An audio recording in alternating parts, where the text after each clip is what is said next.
Hello friends LIC recently एक new health insurance launch करने जा रही है जिसका नाम होगा आरोग्य रक्षक, जिसका प्लान नंबर 906 रखा गया है। ये न्यू आरोग्य रक्षक प्लान जो हमारा LIC का जीवन आरोग्य प्लान था, ये प्लान उसी तरीके का ही है।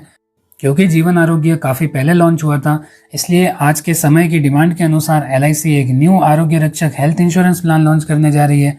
ये प्लान आप ले सकते हैं 19 जुलाई 2021 के बाद। तो आज इस वीडियो में हम जानेंगे क्या है LIC का न्यू हेल्थ इंश्योरेंस प्लान जिसका नाम है आरोग्य रक्षक। तो आइए जानते हैं LIC का new health insurance plan.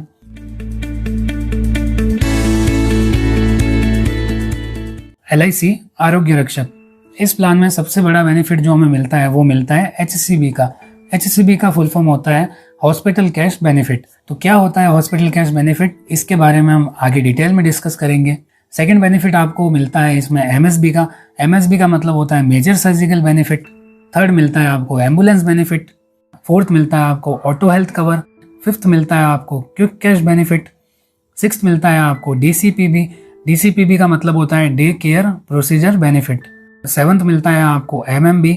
MMB का मतलब होता है मेडिकल मैनेजमेंट बेनिफिट। इन सब बेनिफिट्स के बारे में हम आगे डिटेल में डिस्कस करेंगे। एट्थ बेनिफिट आपको मिलता है OSB का। OSB मतलब होता है other surgical benefit. Ninth benefit आपको मिलता है हेल्थ चेकअप का। 10th बेनिफिट आपको मिलता है no claim bonus. 11th benefit आपको मिलेगा जो भी आप प्रीमियम इसमें पे करेंगे उस पर आप चाहें तो इनकम टैक्स पे रिबेट ले सकते हैं। 12th बेनिफिट आपको मिलेगा PWB, जिसको कहते हैं प्रीमियम वेवर बेनिफिट। तो इस प्लान के अंदर आपको टोटल 12 बेनिफिट्स मिलते हैं। आइए अब हम जानते हैं बेसिक कंडीशंस क्या है इस प्लान को लेने की। सबसे पहला है मिनिमम एज एट एंट्री, फिर हम देखेंगे मैक्सिमम एज एट एंट्री, फिर देखेंगे हम कवर सीजिंग एज। फर्स्ट है प्रिंसिपल इंश्योर्ड। अगर सिंगल पर्सन इस प्लान को लेना चाहते हैं तो मिनिमम एज एट एंट्री उनकी होगी 18 ईयर्स, लास्ट बर्थडे मतलब 18 ईयर्स कंप्लीट होने चाहिए, और मैक्सिमम है 65 ईयर्स। 65 वर्ष के व्यक्ति इस प्लान को ले सकते हैं। तो प्रिंसिपल इंश्योर्ड में कवर सीजिंग एज होगी 80 ईयर्स। कवर सीजिंग एज का मतलब है कि ये प्लान मैं मैक्सिमम कितना ले सकता हूँ, तो मैक्सिमम ये प्लान आप उतना ही ले पाएंगे कि जब आप 80 ईयर्स के होंगे तब आपका ये प्लान क्लोज कर दिया जाएगा। Second, insured. Principal insured suppose मैं हो गया और अगर मैं चाहता हूँ अपने वाइफ को या अपने पेरेंट्स को ऐड करना, वो सारा आएंगे नॉर्मल इंश्योर्ड में। तो उसमें भी मिनिमम और मैक्सिमम एज सेम ही रहेगी 18 ईयर्स एंड 65 ईयर्स, लेकिन कवर सीजिंग एज यहाँ पे हो जाएगी 70 ईयर्स। इंश्योर्ड चाइल्ड, अगर मैं चाहता हूँ अपने बच्चों को भी इस प्लान में ऐड करना, मिनिमम एज एट एंट्री बच्चों के केस में होगी 91 डेज और मैक्सिमम होगी 20 ईयर्स। इसमें आप 3 महीने के बच्चे को भी पॉलिसी में अपने साथ ऐड कर सकते हैं और मैक्सिमम आपके बच्चे की एज होनी चाहिए 20 ईयर्स। अगर 20 ईयर्स से ज्यादा का बच्चा है तो उस केस में वो प्रिंसिपल इंश्योर्ड बनाया जाएगा, उसको आप चिल्ड्रन के अंदर ऐड नहीं कर पाएंगे। और कवर सीजिंग एज बच्चों के केस में रहेगी 25 ईयर्स। बच्चे जब 25 साल के होंगे तब उनकी पॉलिसी ये क्लोज कर दी जाएगी। कवर पीरियड, जैसा कि हमने कवर सीजिंग एज की बात कही थी तो उसी से हमारा कवर पीरियड डिसाइड होता है। जैसे अगर प्रिंसिपल इंश्योर्ड का कवर पीरियड कितना होगा, वो होगा 80 माइनस एज एट एंट्री। अगर इंश्योर्ड स्पाउस या पेरेंट्स के केस में देखें तो उस केस में 70 माइनस एंट्री होगा और बच्चों के केस में होगा 25 माइनस एज एट एंट्री। यहाँ जो 80, 70 और 25 है ये कवर सीजिंग एज है, इसमें से हम माइनस कर रहे हैं हमारी एज, उससे हमारा कवर पीरियड डिसाइड किया जाएगा। तो आइए अब हम देखते हैं हॉस्पिटल कैश बेनिफिट, जिसको कहते हैं HCB। हॉस्पिटल कैश बेनिफिट में क्या कवर किया जाएगा, अगर आपके एक्सीडेंट के थ्रू कोई इंजरी होती है या फिर आपकी बीमारी के कारण एडमिट रहना पड़ता है हॉस्पिटल में, उस केस में आपको per day hospital cash benefit दिया जाएगा। तो HCB आपका डिपेंड करता है मिनिमम IDB पे, वो होगा ₹2500। IDB का फुल फॉर्म है इनिशियल डेली बेनिफिट। इस इनिशियल डेली बेनिफिट को आप डेली बेड चार्जेस से भी रिलेट कर सकते हैं। जो आपका पर डे का बेड चार्ज होगा वो होगा ₹2500 और मैक्सिमम आप जो IDB ले सकते हैं वो ले सकते हैं 10,000। तो इसके अकॉर्डिंग आपका HCB डिसाइड होगा कि आपका डेली HCB कितना होगा। इसको आप चाहें तो 500 के मल्टीपल्स में बढ़ा सकते हैं, जैसे आप 2500 का ले सकते हैं, आप 3000 का ले सकते हैं, आप 3500 का ले सकते हैं। इसी तरीके से मैक्सिमम आप 10,000 HCB ले सकते हैं। अगर आप स्पाउस को पॉलिसी में ऐड करते हैं, मतलब अगर प्रिंसिपल इंश्योर्ड हस्बैंड है और अगर आप वाइफ को ऐड करना चाहते हैं या फिर प्रिंसिपल इंश्योर्ड वाइफ है और हस्बैंड को ऐड करना चाहते हैं, तो उस केस में उनका भी HCB जो प्रिंसिपल इंश्योर्ड है, जो हस्बैंड है या फिर जो वाइफ है, उनके बराबर होगा। उनसे ज्यादा आप HCB नहीं ले सकते। आप चाहें तो उनसे कम HCB भी ले सकते हैं। तो उस केस में जितना हस्बैंड का IDB होगा उससे ज्यादा आप IDB नहीं ले पाएंगे या फिर आपको सेम अमाउंट का IDB लेना पड़ेगा। और अगर आप इस पॉलिसी में किसी और को ऐड करते हैं, लाइक पेरेंट्स को या फिर आप बच्चों को, तो उस केस में उनका IDB भी प्रिंसिपल इंश्योर्ड के आईडीबी के बराबर होगा। जैसे सपोज अगर मैं 5,000 का आईडीबी लेता हूँ तो वाइफ का भी आईडीबी 5,000 होगा, 5,000 से ज्यादा नहीं हो सकता, और बच्चों का आईडीबी भी 5,000 से ज्यादा नहीं हो सकता। और अगर आप आईसीयू में एडमिट होते हैं तो पर डे जो आपका बेड का चार्जेस होगा वो डबल कर दिया जाएगा।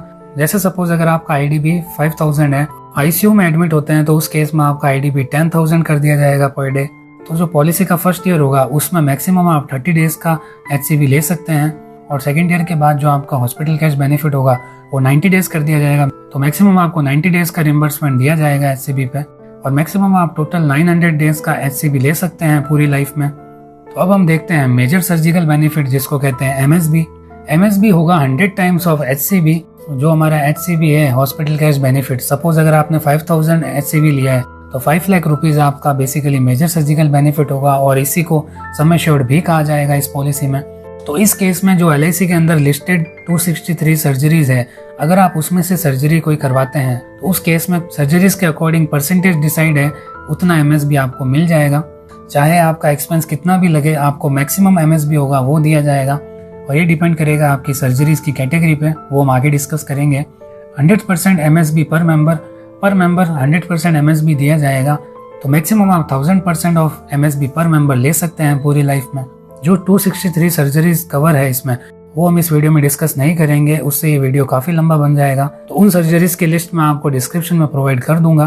तो इस प्लान में जो 263 सर्जरीज है उनको 4 कैटेगरी में क्लासीफाई किया गया है। तो कैटेगरी 1 में हमारे पास 31 सर्जरीज आती है जिसमें 100% एमएसबी दिया जाएगा। सपोज अगर 5 लाख है तो 5 लाख रुपए पूरे आपको दे दिए जाएंगे। सेकंड कैटेगरी में 59 सर्जरीज आती है। अगर इन 59 सर्जरीज में से आप कोई सर्जरी करवाते हैं तो उस केस में 60% ऑफ एमएसबी दिया जाएगा। कैटेगरी थर्ड में 112 सर्जरीज आती है। इस केस में 40% एमएसबी दिया जाएगा। जैसे सपोज अगर 5 लाख एमएसबी है और आप अगर 112 सर्जरीज में से कोई एक सर्जरी करवाते हैं तो उस केस में 2 लाख एमएसबी दिया जाएगा। कैटेगरी 4 में 62 सर्जरीज आती है, उस केस में 20% एमएसबी दिया जाएगा। तो सर्जरी कंप्लीट होने के बाद 1 साल तक आपका प्रीमियम वेव कर दिया जाएगा। तो अब हम देखते हैं क्विक कैश बेनिफिट जिसको कहते हैं क्यूसीबी। क्यूसीबी में आपको 50% ऑफ एमएसबी एडवांस पे कर दिया जाएगा। अगर आप कैटेगरी 1 या कैटेगरी 2 में से कोई सर्जरी करवाने जा रहे हैं तो उस केस में आपको 50% एमएसबी एडवांस में आपके अकाउंट में पे कर दिया जाएगा। तो ये सर्जरी आप एलआईसी के जो लिस्टेड टीपी है, जो लिस्टेड हॉस्पिटल्स हैं, उन्हीं हॉस्पिटल्स में करवा सकते हैं, आप कोई अदर हॉस्पिटल्स में नहीं करवा सकते हैं। एम्बुलेंस बेनिफिट, अगर आप कैटेगरी 1 और कैटेगरी 2 में से कोई सर्जरी करवाते हैं तो उस केस में आपने अगर एम्बुलेंस हायर की है 1000 रुपीज पर पर्सन एम्बुलेंस का एक्सपेंस दे दिया जाएगा वापस। सेम सर्जरी के लिए अगर आप अगेन एम्बुलेंस बुलाते हैं तो उस केस में आपको वापस 1000 रुपीज रिम्बर्स नहीं किए जाएंगे। Day care procedure benefit DCPB, इसमें हमारे पास 244 सर्जरीज आती है। एमएसबी में जो हमारी सर्जरीज थी उससे 140 अलग सर्जरीज इसमें आती है। DCPB payable eight 5 time ADB इन लमसम। ADB का मतलब होता है एप्लीकेबल डेली बेनिफिट। जो हमारा एप्लीकेबल डेली बेनिफिट है उसका 5 टाइम आपको पेएबल किया जाएगा डे केयर प्रोसीजर बेनिफिट में।